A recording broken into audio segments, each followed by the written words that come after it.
Sports Report, Girls Basketball Edition. We're here at the home of champions, guys, Mount Miguel High School. We're talking girls basketball. John Duran and Dave Dickens, EastCountySports.com. And guys, the Mount Miguel Matadors are rated #1 in the latest power rankings that came out today, and that's really not a surprise. Maybe the real surprise is the polls that have the Matadors ranked, 4th or 5th. The East County right now with 3 top teams in that top 10, and we're going to talk about all those teams in just a moment, including the Christian Patriots and the Grossmont Foothillers. But first, let's talk about these Matadors, guys. You guys have seen the Matadors several times this season. They're ranked 40th in the state, and the latest polls don't necessarily have them at the top, Dave, but I think right now the Matadors are still the team to beat. What say you?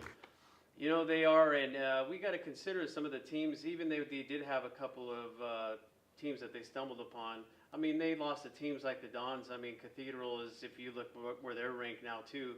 I think that was probably the toughest squad that they faced this year so far in terms of size, in terms of speed. But I also think that it helped them turn around and tweak some things and make some adjustments on the court. And they have won a handful of games since. So what do you think, John?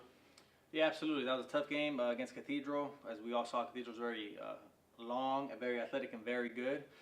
It was just a tough game for them. I don't know, tough shooting night defensively at times, but since then, on defense, they've been lights out. They've just been shutting down opponents, sometimes holding opponents to under 10 points in the second half. This past weekend, San Marcos, one of the top teams, they were without their best player, but still they shut down San Marcos. It wasn't even close. So I'm looking forward to the second half of the season with these Matadors because they look like they are focused, especially on defense. Go ahead, Dave. And what do you think? I mean, in terms of that defense, and that stands out to me is Yaya Bennett has been just fantastic in shutting down the door. Yeah, Yaya Bennett, she does it all. I mean, if you need her to guard their best player, she'll do it. She gets every 50-50 ball. Yaya always seems to come up with it. She's just a pest on defense. People hate being guarded by her. And also Nisa Maga, she's a junior. She missed last year. She was injured. But even she's the one that sparked that rally against Cathedral in that third quarter when Selena Peterson took a rest. She's the one that got things rolling with her defense. So Nisa and Yaya, just absolute terrors on defense this season. And then when we talk about offense, obviously you just mentioned her just now. Of course, we know that sophomore Selena Peterson is at the top of her game this year. Twice improved since she was freshman last year. She's averaging, about 25 to 30 points a game on average. Yeah, she's just unbelievable. I mean, a sophomore, as a freshman to help lead your team to the Open Division is no easy task, and she did it as a freshman. She's the one that sealed the victory when she went to the free throw line. She's just unbelievable. She could hit the three, she could drive to the basket, hit the mid-range jumper.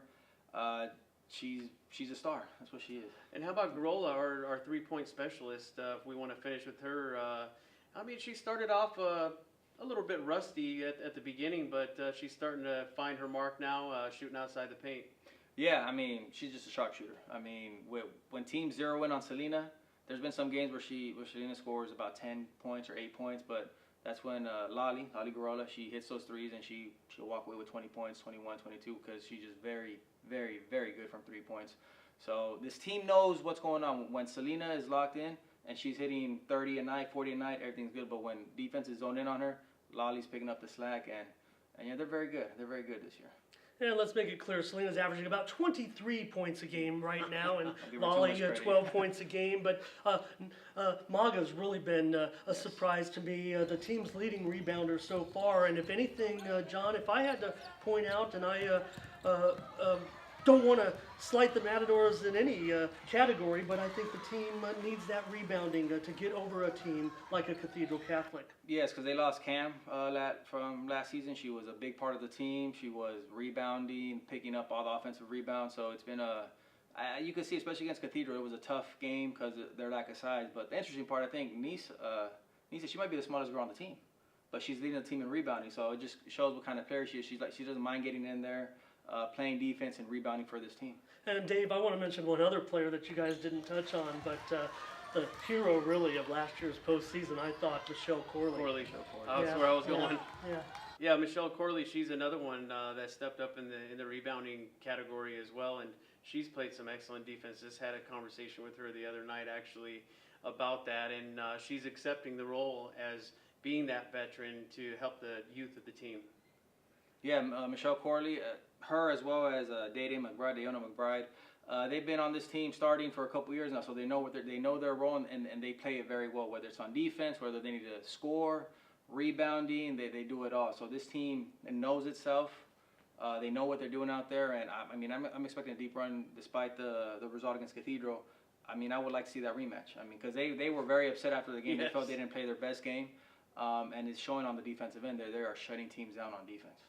Yeah, and I think for Coach Robbie Sandoval, I might do a little research on this, but John, I think that we've finally reached the point where there are no players on the Matador team that were born yet when the Matadors did not win a league championship. So I think, you think about so these girls are 16, 17 years old, and the Matadors have won championships longer than that. So they don't know, they wouldn't know what it's like not to win a championship here at Mount Miguel, but they're going to have their work slightly cut out for them in the Grossmont Hills League.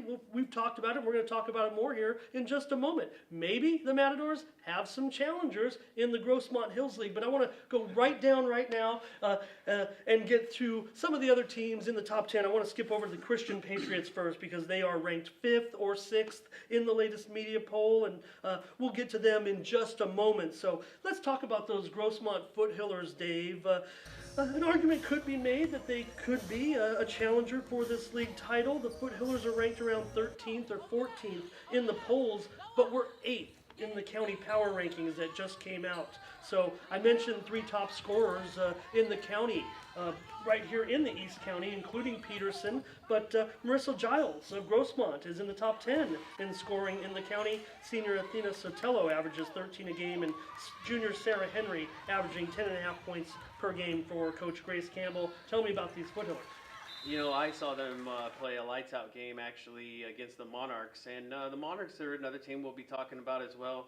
But the way they went out there, and might I mention that the Lady Foothillers are also undefeated at this point in time, and they even rallied from, I believe it was a 20-plus, they were 20 points behind Lincoln, and they made a complete comeback to defeat Lincoln. I believe it was by 10. So, I mean, that's the way they've been playing all season. Not necessarily from behind, but they've just been playing lights out. You mentioned Sarah Henry. She was great with the assists against that Monte Vista team. And you have Marissa Giles, who was the transfer from Christian last year as a junior. And she did pretty well, but, she had to carry the team herself. So now with Athena Sotelo coming off that year-long injury that she had that kept her out the whole season, now she's part of it. She's the anchor, as Coach Campbell would say. And then Sarah Henry, of course, another veteran, like I said, with the passing. And then defensively, too, Athena's been fantastic at the boards. But Marissa's definitely, she's real happy to have these other players. And not to mention, we had a transfer, and that was in Alex Purnell that came from Granite Hills. So she's been a great addition, especially for not only the height, but she's been great at the boards as well. And also young Danica that also has joined the team. So a lot of new names, but we all know how Grace coaches, and she expects a lot from her teams. They've always been competitive. And I wanted to add, she is also, and she's allowed me to say this, she is also 8 months pregnant. So she's barking signals from the sideline. 8 months pregnant. She's got a smile on her face. She said she's been looking forward to this season all year, and so far she's very happy.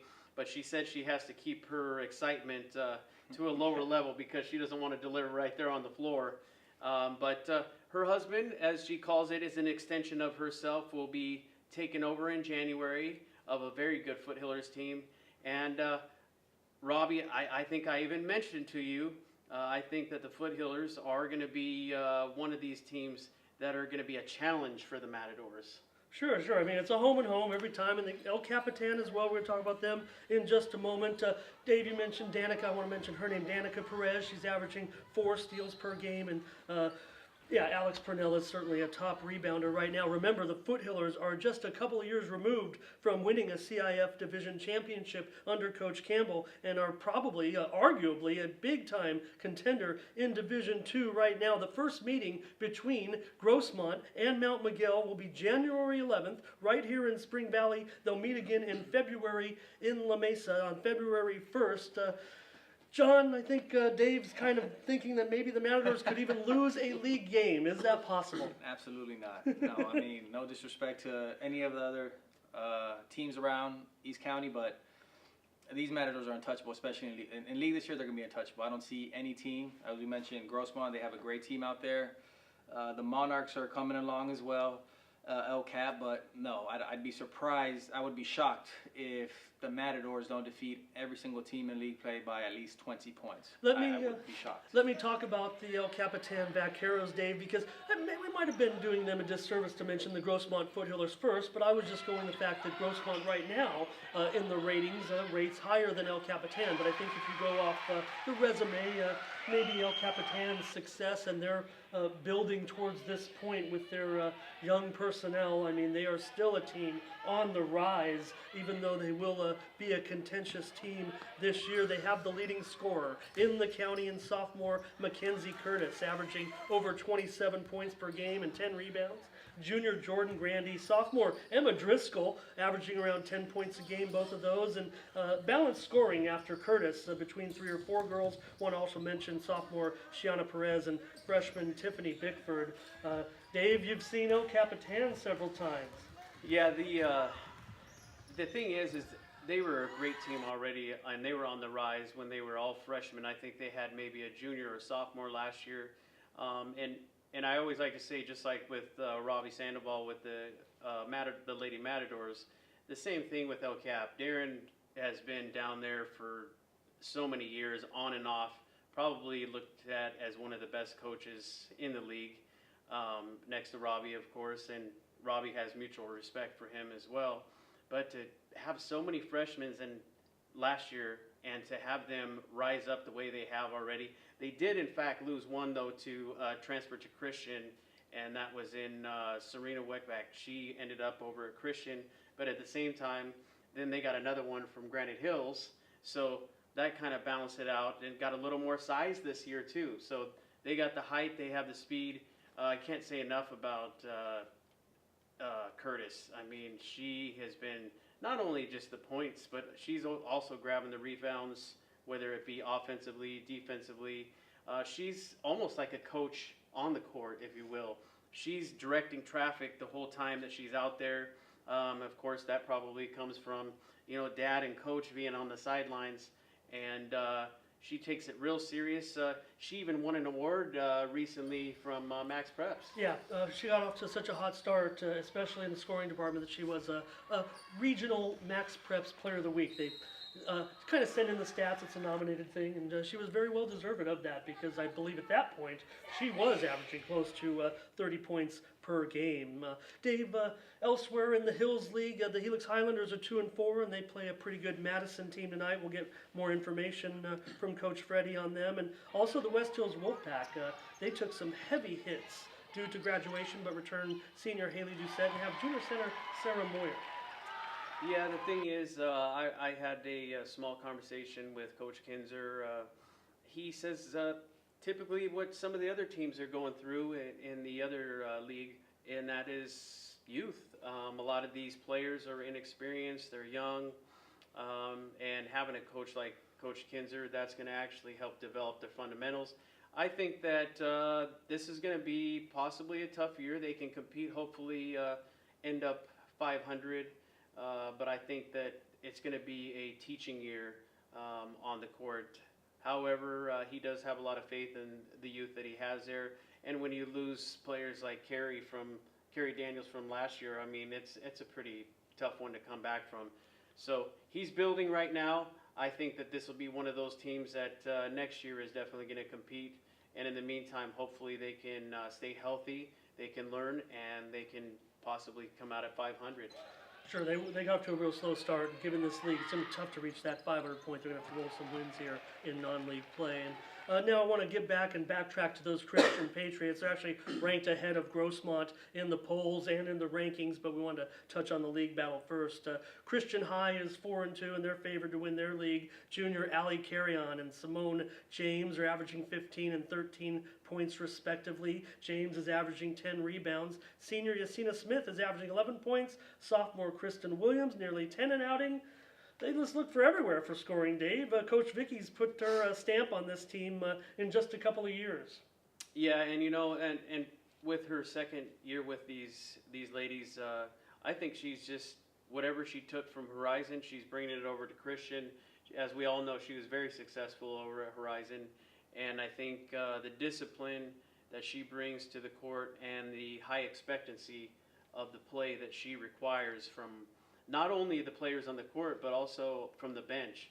And if you've ever attended a Christian game, it's a lot different, and no discredit to any other team in the Grossmont League, but they have a lot of energy from that bench. So it's not just the players on the court. They're hooping, hollering, they're jumping up, and every single play on that court is hailed. So I think that that's something that helps that team grow as well. Defensively, offensively, like you mentioned, Simone James, she's up and coming. She's probably going to get more into the 20-30 points a game, I think, as the season evolves. They do have a tougher schedule than a lot of teams have, but they also want to go up in that division, which they did. They've already jumped a division, so something that we want to look at, throughout the season. But I think Christian is definitely going to win their league. I want to look at it right now, and I'll tell you about it, John. Christian's girls program is one of the most rapid rising programs. Yes. One of the few programs that jumped a whole division this year in the CIF playoff format of Division III. Now in Division I, that makes them an open division contender with who?